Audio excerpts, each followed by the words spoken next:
Now that we understand the basics of internal versus external range liquidity, let's jump into an example on the charts just to see it in action and to convey it further using price action. And what we're actually going to do is we're going to move on to pound US dollar just to switch up the pair and continue discussing internal versus external range liquidity. And we're going to start on a blank chart, and we're going to look on the 4-hour chart here on pound dollar. And what we can see if we're looking at the most recent bit of price action is that if we're looking at the 4-hour chart, what we can see is we've broken structure to the downside. We were in a downtrend and we started to see a break to the upside, an initial change of character here, and a break of key swing structure in and around this point. And now what we can see is price is consistently making higher highs and higher lows and is forming proper structure as price continues on to the upside. So if we're looking at it from a 4-hour swing structure, we need to first identify the swing structure that we're working within to get a better idea of where price action is bound to be contained, map out a potential demand zone here on the 4-hour chart, and build in the internal and external range liquidity that would exist. So what we can see right here is we have this very large wick. And initially we can say that we have this large range that we can refine to this wick as a demand zone. What we can see is price is tapping into this demand zone as well. If we just scrunch the chart up just a little bit, we can see that we have some external range liquidity in the past that price will likely tap into, but just more specifically, there's a lot of liquidity that rests just above this high that we can look for price to take once it forms a higher high, if that is what market is intending. But what we can see is we are starting to create bullish market structure. So the expectation based on this newly found higher highs and higher lows is that we would form a higher low at some point and then continue moving to the upside, because as we know, price can move within the structural range and still remain valid bullish market structure as long as we don't violate this low in price. And then what we can also see so far is that this high has failed to take out this low, because as we can see, price has stalled here and is starting to move back to the upside.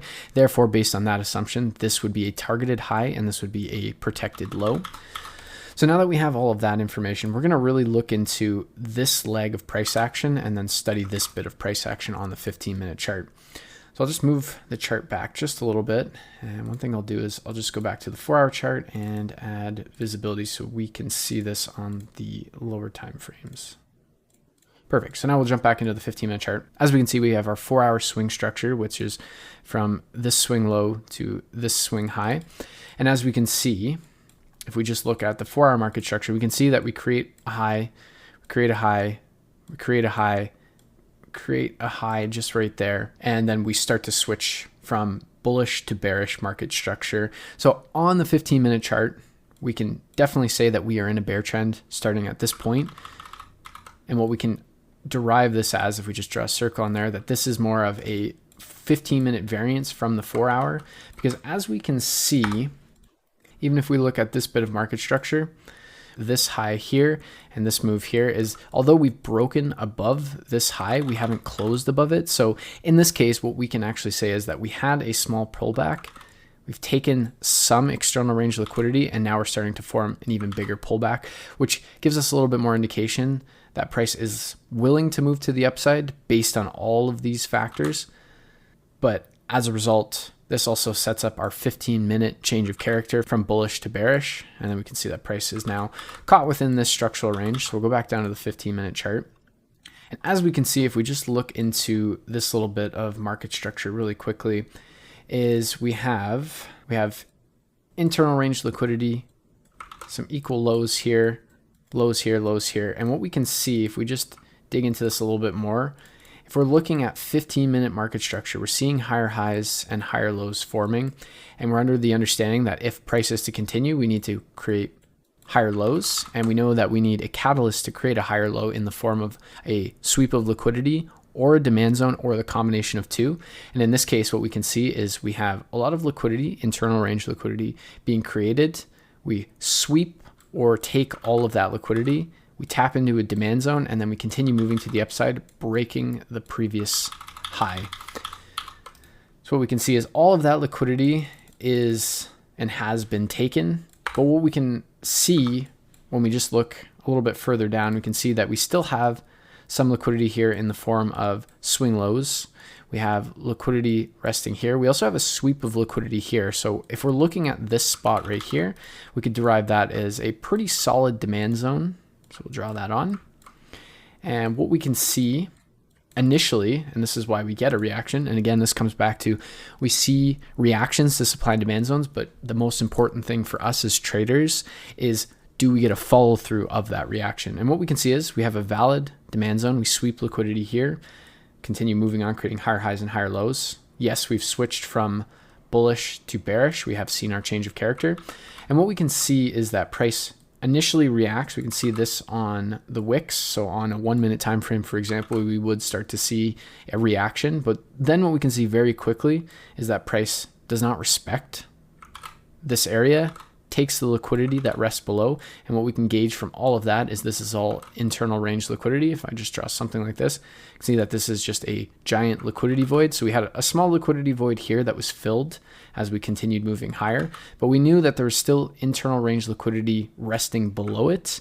As well, we know that the 4-hour swing structure is truly this bit of structure. This was a variance, so to speak. And this variance exists so that the 15-minute can start switching bearish, so that we can actually start to see a 4-hour pullback and creating a higher low. So when we're looking at this bit of price action now, we can look at it in a couple different ways, because we've identified this demand zone, and we've identified that on the 4-hour chart. We can see as we swept liquidity, we've created this very large wick. And what we can see is price creates equal lows. We tap into that, breaking the internal range liquidity that was generated here. And what we can see is we're now starting to create internal range liquidity as we start making highs, internal range liquidity, because all of this is internal of this overall 4-hour structure. And what we can see is we're starting to see reaction. And now what we're seeing is price is starting to make higher lows. And if we just look at market structure, we can see that we start to see a change of character on the 15-minute chart. We're starting to make minor structure, and we would use our lows here. So we'd still have minor structure. And what we can see is we broke this high. Our low would be here. We broke this high. Now we have low. So we're starting to see another change of character back to the downside, forming more substructure. And until this point, we could say that yes, price is more than likely going to start to move to the upside, because we're starting to see a strong trend. We're creating that minor structure. But if we just look to the left, now what we can see is we're interacting with a supply zone. And this is where looking at supply and demand and market structure and liquidity comes into play and becomes incredibly important. And it's why I'll stress all of these concepts in combination with one another. So what we can see is we have this supply zone. It's really the only supply zone that we've seen in this overall range that's been created on the 15-minute chart. It's what's created a break of structure. What we can see is we have a demand zone. We get a initial reaction from that demand zone, and then price breaks that demand zone, forming supply. This is what we know as a supply and demand zone flip. And again, we will get into that in the next sections, but just to get your mind thinking about where we're heading as well and how all of these pieces come into play, we can see that this was a great opportunity to look for sells. We built a lot of liquidity along the way. We've swept that liquidity. We've tapped into a 15-minute supply zone, and we're starting to push back down. Now, we could look at that in two different ways, and we'll go back up to the 4-hour chart really quickly and just look at what this may mean. So we know that price just wicked this high. We took the external range liquidity, and then we started to see momentum coming into the markets. So we could view that as, one, we're just starting to create a pullback to create a higher low and then continue moving to the upside. Or it could be the early signs that the trend is starting to change. We had a sweep of liquidity and we're starting to see price move to the downside. But we won't actually get a validation of that until we break this low. So always something to keep in mind, that although this may be an early sign that we're bound to continue lower, we don't actually know that until we break and violate this low. So until then, it's just something to keep in the back of our mind, that this might be an early warning sign that that's happening, because we're starting to see momentum come in the market. But we know we're in a fairly established bull trend. We still have some room to the upside on a 4-hour chart, for instance, to take external range liquidity. So looking for long opportunities does seem valid. We have this demand zone that is still intact. Prices stuck around for a while. Now we can look at it in the other light, that now that we've taken a lot of the internal range liquidity right here, we can see that if we were to draw something a little bit deeper, we'd still have this portion that could be tapped into. A lot of people like to see equilibrium or 50% of zone taps before they consider the zone completely absorbed. So in that case, we would still have room. But what we can derive, or what we can gain from all of that, regardless of if you view that, is that all of this price action that's being created right here is just creating more internal range liquidity.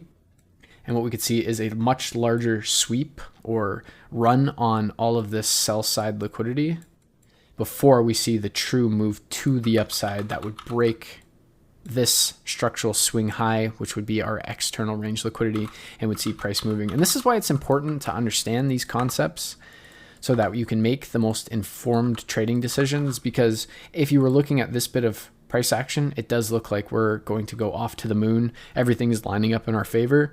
But then we start to look at supply zones that still exist, and then we're starting to look at liquidity that's being generated and starting to combine the two. That's the most important part. Because if we didn't have something like this and price just seemingly started to come back down, we might have our narrative incorrect and we might be just focusing on liquidity for no reason. But the big thing is the fact that we have this supply zone. It came from a flip from demand to supply, and we're starting to see it react with a strong reaction. We know that we have a lot of internal range liquidity that still exists here. If we were to refine our zone on a 15-minute, we could look at something like this. And if we look at that, we can see that we haven't actually tapped into this zone. So what this would end up being is inducement, or a build up of liquidity for the sole purpose of grabbing the orders that rest below, the sell side liquidity that rests below, to tap into demand and then continue moving to the upside if we are to target this high and continue making a higher high and continuing on the bull trend. Because as we said, when we go to the 4-hour, this high has failed to take out this low. Therefore, this high in theory is targeted, and this low could be strong, but more specifically, this low would be strong because this low was successful in taking out these highs and these highs. So as a result, strong. This is our swing structure. We know that we are building our catalyst for a higher low to form if this trend is to remain bullish. And what we can see pretty clearly now that we've refined our zone on the 15-minute a little bit more is all of this is just liquidity that could be being built, and we're just seeing structural liquidity. We're about to see a breakdown of that. Now, whether we see a move to the upside and a target of this swing high, we'll have to wait and see how price action begins to develop over the next few hours or a few days. But that's the concept of external and internal range liquidity, its importance, and how we actually use 15 minutes and 4-hour structure just to give a better understanding. Because if we were looking at structure again, we have substructure here. We'd be operating within a swing structure here. We break that structure here. This high here was successful in taking out this low here. So what we can see is this low has failed to take out this high, and we see price move. This low has been successful in taking out this high. Therefore, it should be protected. And this high has failed to take out this low here, therefore should be targeted. And what we can see is we target that high. This high fails to take out this low, and this low, therefore it should be targeted. And that's when we start to see price moving to the upside. Again, what we can see is this low is successful in taking out this high, but hasn't taken out this high yet. But based on that, it's cleared out all of this internal range liquidity. This low should be protected and this high should be targeted. And what we can see is price then runs to the upside, taking out this high, and price does move down, taking out all these lows. But again, these lows are still intact for the moment. Price then breaks this high, protected low, targeted high. Price then moves to the upside, breaks that high. And then what we can see is that this high is successful in taking out this low and this low. And we'll see if price does continue, because if price does continue, it just means that these lows become weak. And as we know, there's a lot of liquidity being built at this point here in the form of inducement. Again, what is inducement? Inducement is simply a fancy word for the buildup of liquidity for the purposes of being run. There are a lot of orders starting to be generated at these price levels for various reasons. People who are buying in this area, where would their stop losses be? Right here. People are looking to trade breakouts to the downside. Where are their orders likely to be? Here. People who are trading other various strategies, their orders here. Just in general, there are a lot of orders that are starting to be created here. And what we can see is we're starting to create liquidity voids, filled liquidity voids. We've created one large liquidity void that we've filled for the moment, but not fully. So we're starting to build that overall idea of what we're looking at here using internal versus external range liquidity, market structure, the three types of market structure, protected and targeted highs and lows, and then bridging it all with internal versus external range liquidity to start filtering out certain components. Because if we're looking within 15-minute structure for certain moves, what we can see is there isn't a whole lot of internal range liquidity that exists here. We have some right here. And then what we can see is on a lower time frame, this would be internal range liquidity. And what ends up happening, we take out that internal range liquidity, and that's when we target the lows. And if we just look in this move as we're pulling back, internal range liquidity, internal range liquidity. This would be more external range liquidity within the 15-minute because we were operating under this bit of swing structure. I'm getting a little bit more in depth on this because this is where we could actually break down this move and go on, say, a 1 minute and look at all the internal range liquidity that exists, which I could do. Let's just do that really quickly.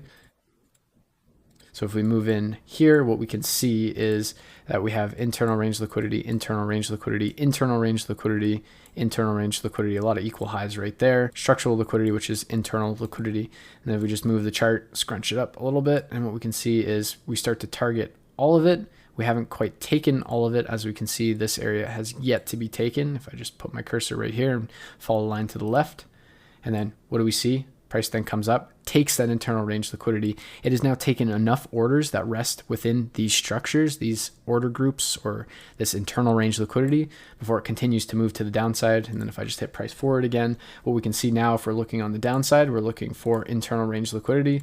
We have internal, internal, internal, internal, internal, internal, internal.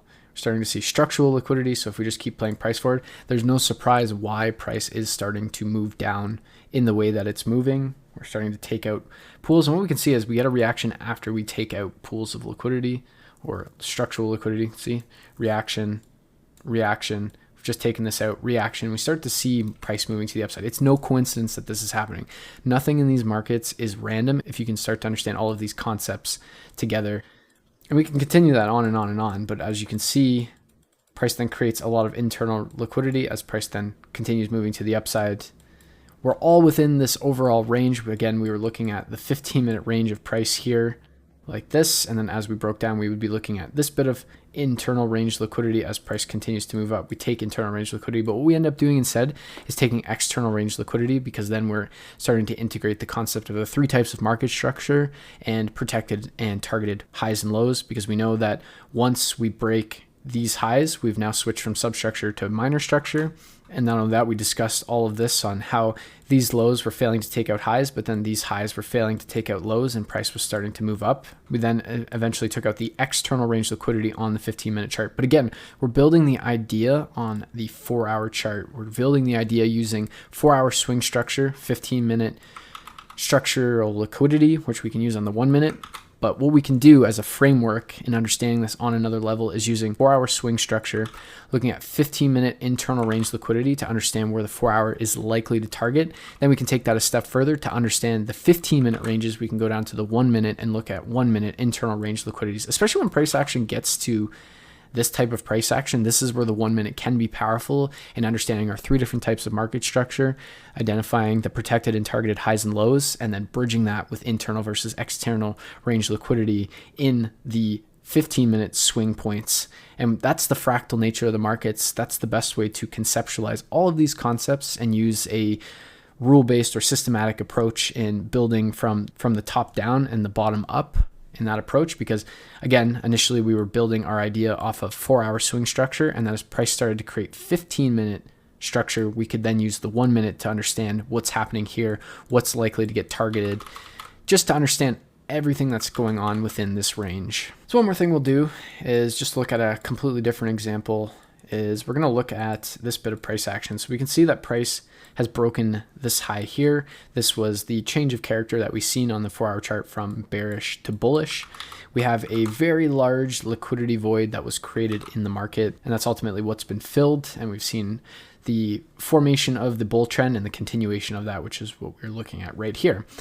So again, what we'll do is we'll just look at price action in a slightly different lens, and we'll map on this high right here. We're going to map on this low right here. And then what I'm going to do also is just map on these highs right here. So we'll go down to the 15-minute chart again and just look at price action.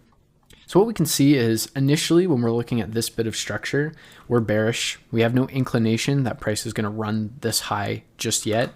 I'm sure if we looked at a higher time frame and started to look at what price taps into, there's more than likely a catalyst to the left, but we're not going to get into that. We're just going to focus on this bit of price action. So as price is starting to pull back, we're starting to create substructure. As we can see, we fail to create any minor structure as of yet. And as we can see, we're just starting to create more substructure. And we're starting to understand and ask ourselves, okay, where is internal range liquidity that price would be targeting more likely than not? And what we can see is we have internal range liquidity here, internal range liquidity here in the form of structural highs. And what we can see is as price is moving, we're also starting to create structural liquidity or structural lows in the form of liquidity. We can see that we take some of those lows, we take more of those lows. And then what we start to see is on a lower time frame, we start to see a little bit of a change of character, a demand zone, and then price starts to switch its sentiment. And initially what we can see is we take the internal range liquidity, we do get a reaction. What we can see is we can use this area as a supply zone. We don't get any real reaction, price just blasts through it. And what we can look at is the extreme supply zone right here, which is the last line of defense of the bear trend, because we know if we break this high, our bear trend is invalidated and we're now starting to create a higher high. And there's no coincidence that we take out internal range liquidity, tap into the supply zone, and we get a slight reaction. But again, there's no follow through on this reaction, because if there was follow through, then we would start targeting internal range liquidity to then target external range liquidity.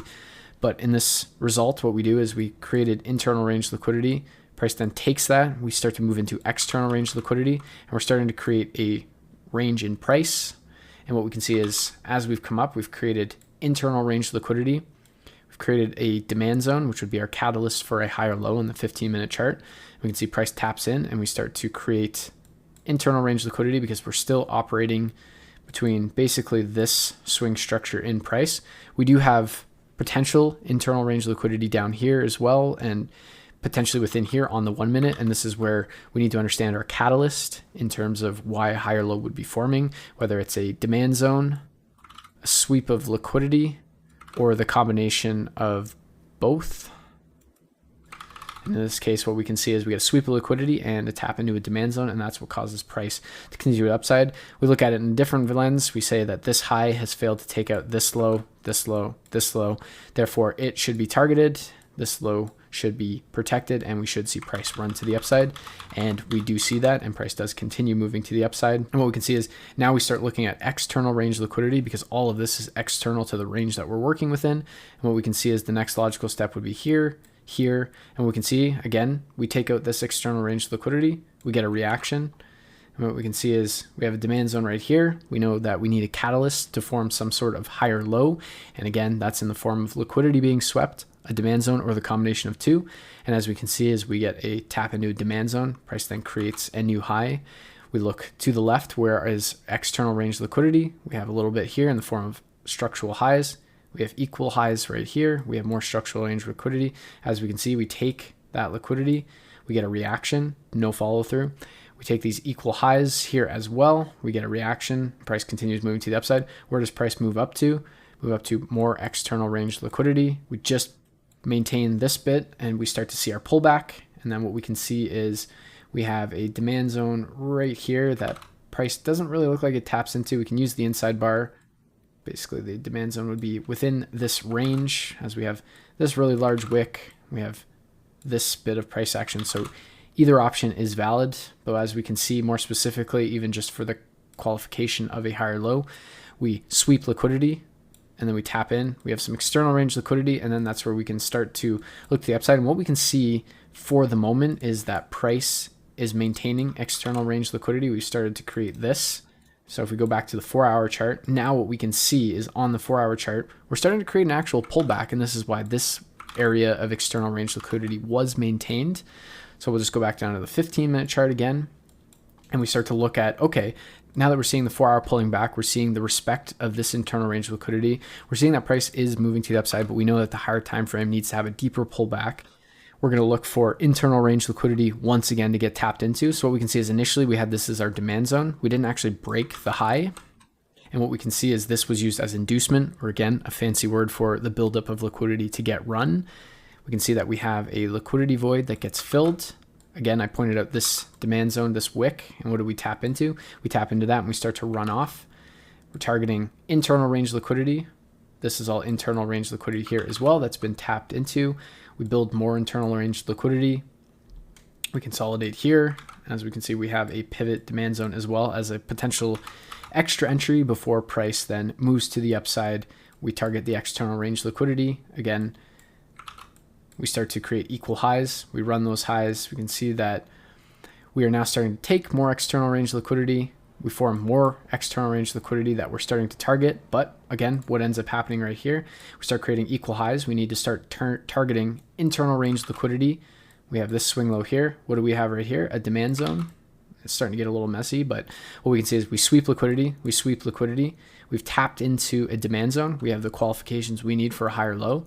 If I go back up to the 4-hour chart, what we can start to see is we do have a pullback on a 4-hour chart, a little bit more of a messy pullback in my opinion, as it is sort of a pause in the market, but this is more definitive of a pullback with this bearish candle versus something like this where this is more so a more of a pause in the markets. And if we look to the left, what are we reacting off of?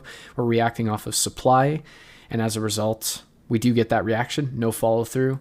That's why we were looking at this wick, because this is a supply to demand flip.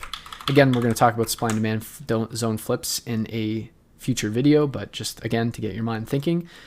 But as we can see, even on the 4-hour chart, now we're looking at external range liquidity. We've taken that. We're about to take that. We take that, and then we continue. And then we just scrunch up the chart more and see any other external range liquidity that exists. And these are all future targets that we would potentially be looking at price to run on if our expectation is to remain true that price is going to continue bullish. So now what I recommend is really understanding the concept of internal versus external range liquidity, in understanding pullbacks, looking at external range liquidity to understand when a higher high or a lower low is going to form in the market. Because as we've seen on the 4-hour chart, using the 15-minute, we could identify external range liquidity that these areas were targeting. Once we started to see a 15-minute external range liquidity area that was being respected or price was not breaking, we started to see a 4-hour pullback, and then eventually we seen price break that external range liquidity, targeting more external range liquidity. As we see price pull back, creating either a higher low or a lower high depending on the trend, we can see that price targets internal range liquidity. We're building up orders. Again, this goes back to the liquidity basics video, where the main fundamental component of what's going on a price chart is that orders are being facilitated. There's imbalance that exists within the market on supply and demand. For every buyer, there needs to be a seller, and for every seller, there needs to be a buyer on the other end in order for transactions to facilitate. When that balance does not exist, price needs to move up or down in order to tap into pools of liquidity or pools of orders. And in order to do that, that then balances the market, which then causes price to move. When there's no liquidity, price needs to move rapidly. When there is liquidity, price tends to consolidate because there's a fair value of orders that exist. Buyers and sellers are in harmony. They're willing to exchange their orders from buy to sell, sell to buy. And then again, we can use the concept of liquidity voids to understand that even further, because we had this swing structure. We know that this is an open bid of price. There's a lot of internal range liquidity, even just on this bearish leg. So chances are that price is going to fill this liquidity void before anything really happens. But again, if we look at other examples, we have larger liquidity voids that haven't been filled yet. It takes time to fill these liquidity voids. And I know that we dug into liquidity voids in the liquidity basics, but now I'm hoping that this video bridges that and explains the concept of liquidity voids even further on why it's actually happening. We're targeting internal range liquidity or external range liquidity, depending on how the liquidity void is being created in relation to market structure, supply and demand, and everything like that. So again, hit your charts, map out internal versus external range liquidity in relation to your market structure, your 3 different types of structure, using the 4-hour swing structure as your basis, your 15-minute to identify your internal range liquidity within that 4-hour leg. And then what you can also do is use, say, the 5-minute or the 1-minute to then look at the 15-minute as your swing structure and look at the internal and external range liquidity within those. It's going to give you a massive insight as to what's going on behind the scenes in a price chart. Initially, it might be confusing. You may have to watch this video a few times to truly understand the inner workings of this, but the best thing you can do is start to apply this to the chart,